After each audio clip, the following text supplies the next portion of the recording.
Oh my god, that's impossible. They're not listening to me. He's sleeping. Oh my god, I just can't stand it.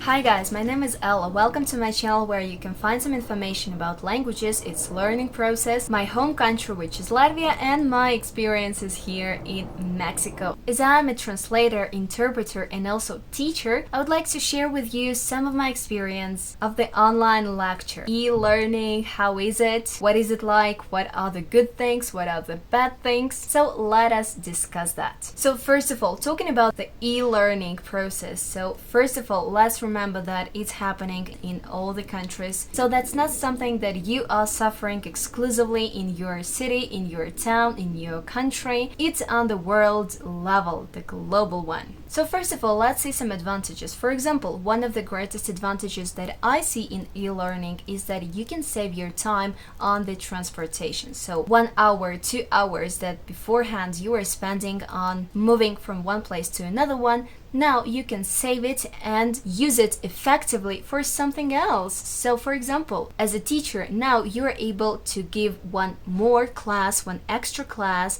or you can take one thanks to that spare time that you have now because, well, you're always at home. So that's one of the greatest advantages that I see in e-learning. One of the greatest disadvantages is that not all the majors, not all the subjects are possible to be held online. For example, if you are learning something about engineering or medicine, so it's impossible to explain to you how to complete a heart surgery without having a mannequin.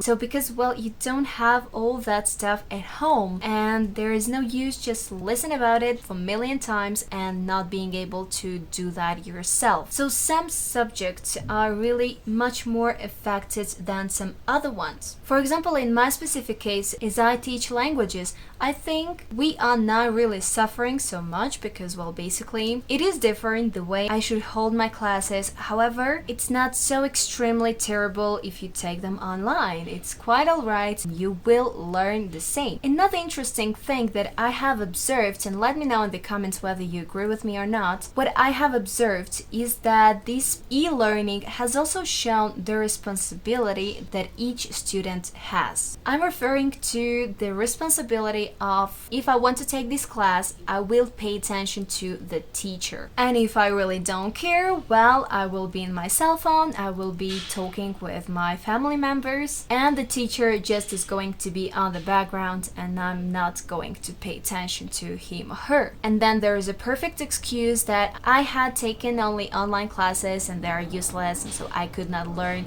very well that way. I believe that's one of the most common excuses this year and maybe the next one too. But that's just an excuse because, once again, if you are really willing to learn something, it does not matter whether it's online class or any other type of the class, so you are going to pay attention to that and also you are going to take the best of it. Another important thing that online classes require is some discipline. So for example, if I have this option of having my teacher on the screen, then I should be quite responsible of paying attention to my teacher, not just being in my cell phone or maybe eating or maybe doing any other activity. So if there are so many distractions, you really should organize yourself. You should be really quite strict with yourself to pay attention and focus on what the teacher is saying. So I believe, yes, finally, this situation has shown whether the student is responsible or not really. Also, it's each student's responsibility to provide oneself the perfect conditions to take online classes. So for example, if I know that I have a very important presentation, I have to switch on my microphone, my camera, so I should think about it and talk to some other family members, maybe are at home as well, to not make too much noise, do not enter the room, do not disturb me, because, well, once again, the teacher just cannot say,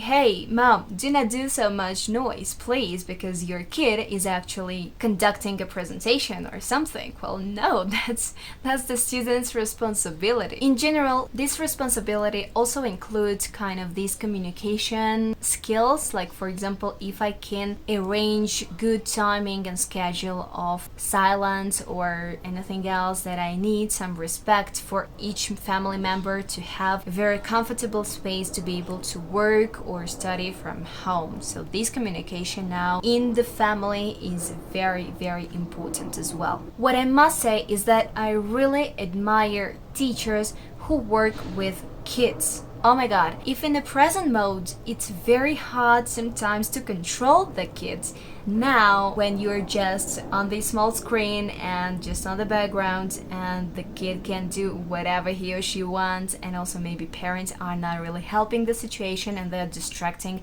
even more that poor kid, so well, the teacher can do nothing, absolutely nothing about it. That really requires a lot of patience. I really do admire teachers who now are working with kids, because in general it's quite a very difficult task, but in e-learning mode, well, I believe it's even harder. Another important aspect that I should mention, that depending on the country, maybe depending on the school, particular school that you're working for, not all of them have been so nice to provide some training, some very specific training for both students and teachers. For example, that's really terrible to see when teachers now, instead of just holding a class, should be struggling with these technical problems, and just because, well, yes, they don't know and they have never been taught how to do that, so that's not really their fault, you know, that the pandemic, the coronavirus came here and now we're at home. So now it does not really matter how good you are as a teacher. Now it matters more how good you are as a teacher and using the technology. And it also requires, well, some extra effort from the students, from the teacher, to take some time and really learn how this specific platform is working, how can I do certain things, and what can I do in this platform. So also students, you have to pay a little bit more attention how the platform is working, and if something just has a 1-second delay, so please don't be desperate, wait this second and then just confirm whether you can see a certain folder, certain documents. So it really requires some extra effort and some extra attention to these technical stuff. Maybe elder generation specifically has been affected even more, because previously they did not need to use so much technology and now they do. So it's really very nice also to see when students are able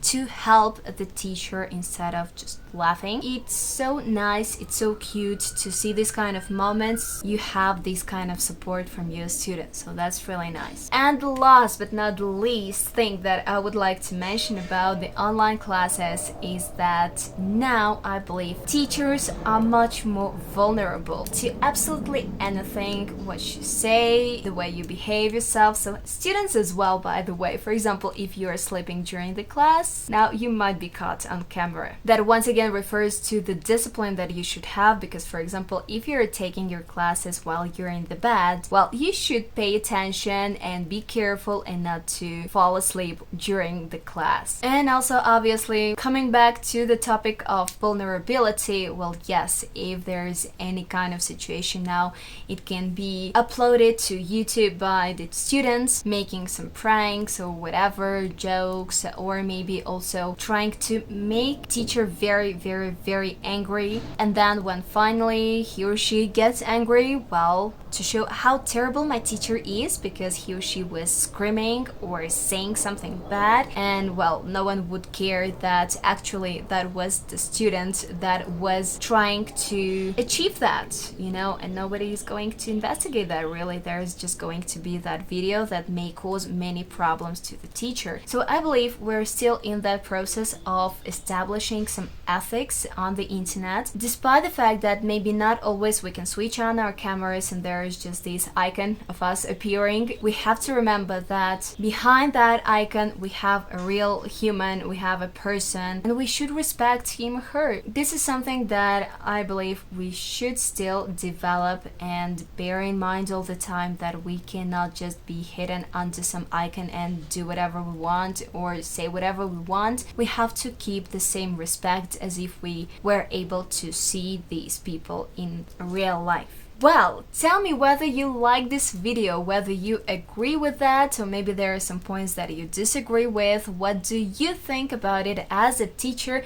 or as a student? Do you like online classes? Would you like to come back to more traditional way? And whether there is any other advantage or disadvantage that you have observed about the e-learning. I always try to be quite positive, and so I really think that there are some good things that also we can try to use while we are e-learning, and also all of that time and maybe things that we were able to say that we don't have time for that. Now, well, the time you spend on moving from one place to another one, use it to do something useful, something you are interested in, take some new classes, whatever you want. So really try to take the best of these pandemic times that you want, that you can, just not to complain about that lost time. Really, we can make the difference. We can make that time useful or useless. It really depends on each of us. And if you like this video, please subscribe to my channel, share this video with your friends, and also I would be very grateful for your thumbs up. That would be all for today. See you quite soon in the next video.